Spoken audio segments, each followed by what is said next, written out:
Our next topic is cell theory. So in 1838, a scientist named Matthias Sheldon, he was German botanist.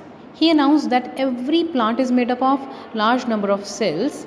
He added that each of these cells perform various life processes.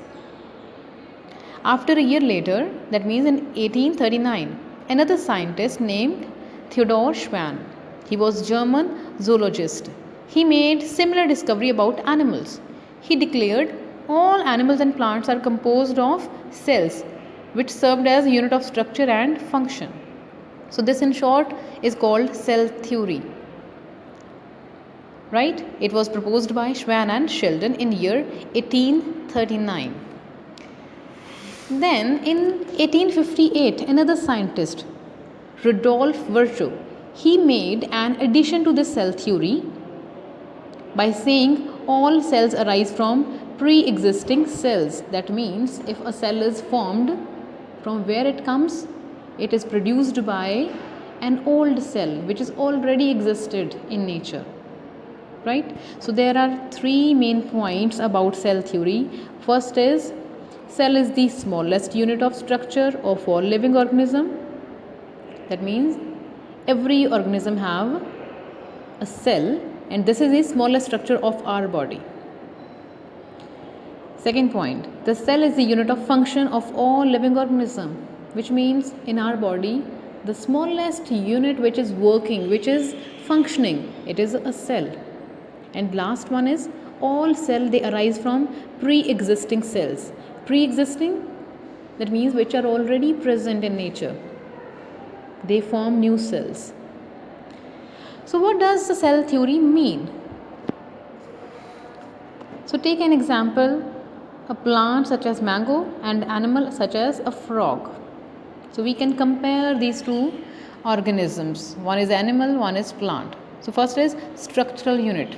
If we take any part of body of a frog or any part of a mango plant and examine it under microscope, what it will show? It will simply show cells. Second one is functional unit.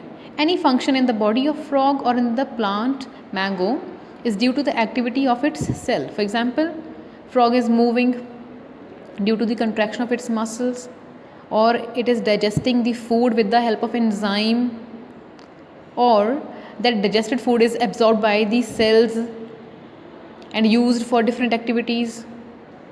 So this is a function, it is done by each and every cell of our body. In mango plant, photosynthesis occur in the cell of leaves.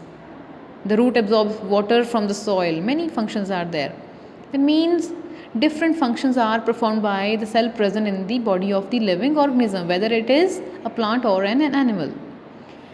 Then we have cell die and are replaced.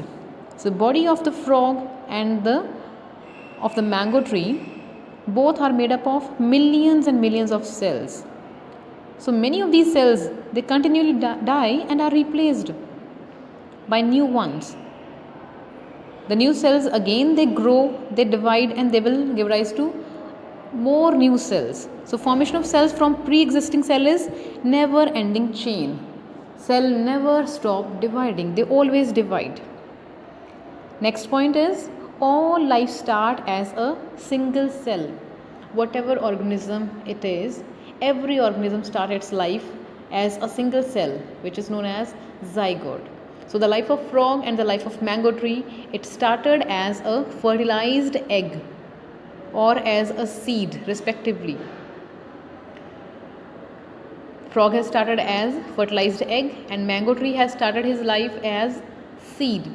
The egg was a single cell produced by the cell of the ovary of mother frog, and the mango seed, it had an embryo which also started as a single cell in the ovary of the flower of the parent mango tree.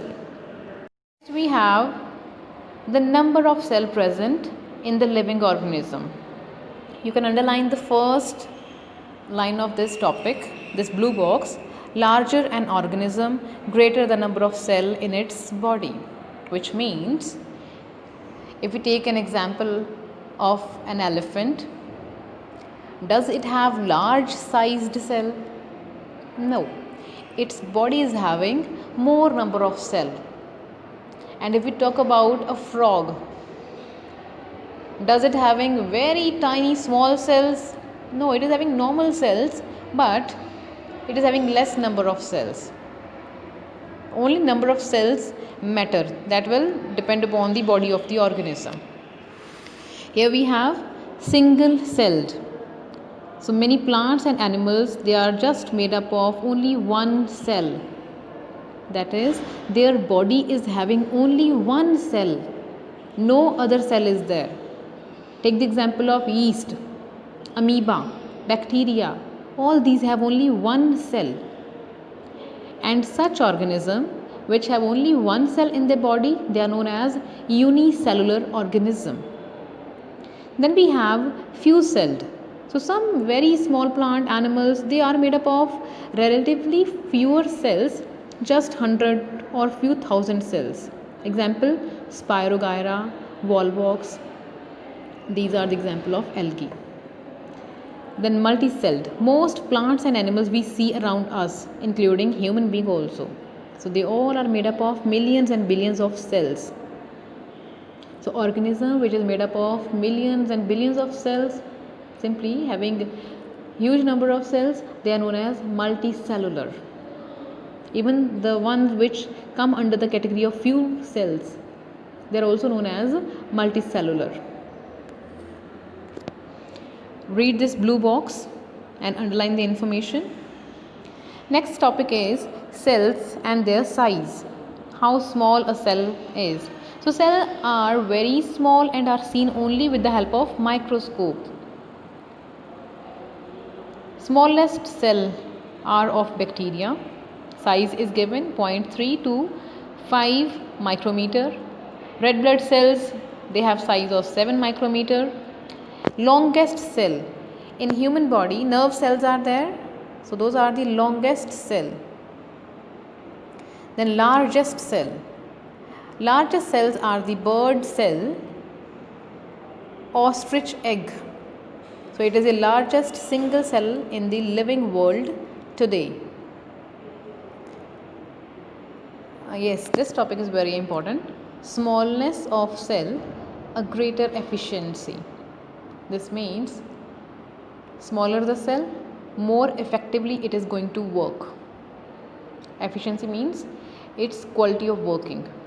So cells generally remain small in size, and this is so for two reasons. These are very important reasons, and you are going to get a question at the back exercise, right? So underline these 2 points.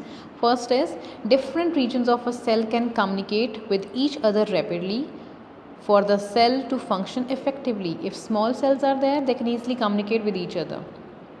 Then second is, cells have a large surface area over volume ratio for greater diffusion of substances in and out of the cell. Smaller the cells, more it can absorb the things, absorb the substances, right?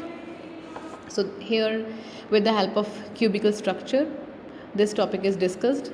It's not of much importance, you can skip it. I must read this box, this is very important. This topic is cell shapes. Now every cell on this earth, it is having different shape. The reason behind different shapes is that whatever function they are performing, the shape depend upon that function. Here different type of cells are given, all are having different shapes. Some are elongated, some are round, some are ovoid, some are irregular. It depends upon their function. So first function is, we can say character is, the human red blood cells, they are circular and biconcave. The function is, so they have, our body is having narrow capillary, so such small cells, they can easily move through those capillary and easily transport oxygen. Human white blood cells, they are amoeboid shape, that means irregular shape. Now they have to come out of the capillaries at the site of infection to fight with the germs. So they are irregular, they can easily squeezed out of the capillary.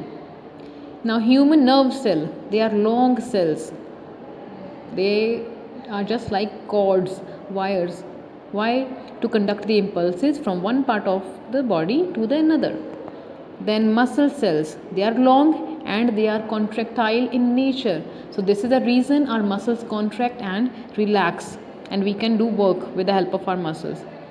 The last is guard cells. The stomata is having guard cells around it. So those are of bean shaped, which help in the closing and opening of stomata. Now next you have to do progress check.